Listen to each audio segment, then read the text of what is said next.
Hello, guys, gals, and non binary pals. It's me. I'm back again with some, well, for me, it's very exciting news.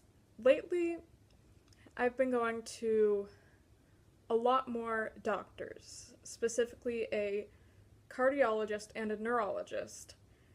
After about a month or so ago, I had a fainting episode. Well, I mean, it wasn't really an episode. I passed out in the hallway at school. And so that kind of finally set everything in motion because everyone was kind of like, oh shit, there really is something wrong.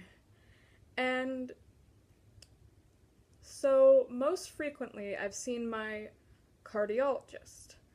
I wore a heart monitor type thing for a day. It had an electrode here, and, well, down under my ribs on my left side. I wore it for a day, and whenever I experienced any symptoms, I was able to press a button and log it. From the results of that monitoring, plus an EKG and CG, which is an echocardiogram, an ultrasound of your heart, the doctor was able to tell me that I have inappropriate sinus tachycardia. Inappropriate sinus tachycardia is a type of dysautonomia. It means that like an individual's resting heart rate is greater than 100 beats per minute or rapidly accelerates to over 100 beats per minute without an identifiable cause. In my case, my heart rate is, from the result of that test, almost always at or above 100 beats per minute. And it does go up a lot higher upon exercise, position changes, and things like that.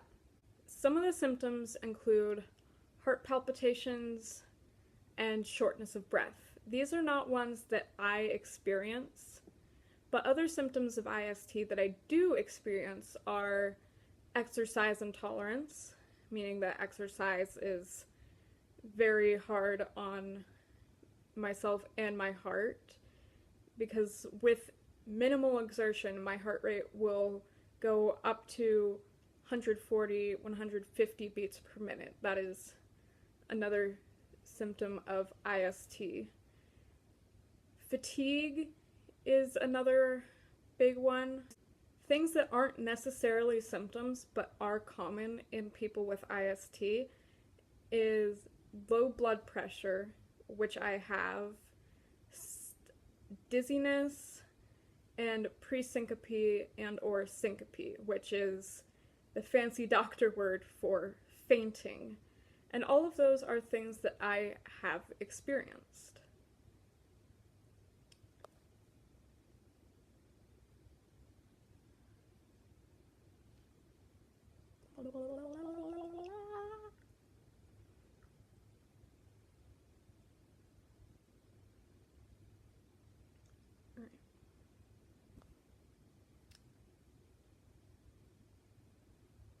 Alright.